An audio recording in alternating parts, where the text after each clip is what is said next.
Na-stress ko kay na isa ka lalaki nanguyaw siya nako. Ako siya gipangutan na kung unsa iyang trabaho. Ana siya construction daw. Kung ha? Construction lang.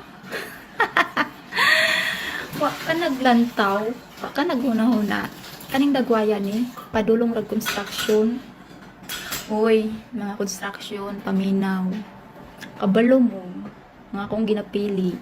Like kanang pulis, seaman, tapos gwapo, tapos macho, puti, tangkad, na tanan.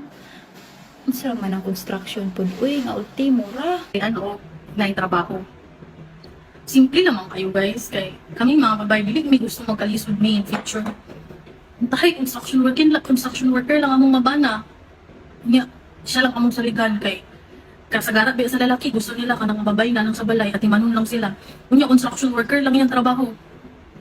Unsa yung ibuhi sa mua, diba? Dili mi ninyo mapugos kung dili mi ganang construction worker. Although nindot man na siya na trabaho ka ng ginaingon ninyo nga sa tarong nga trabaho.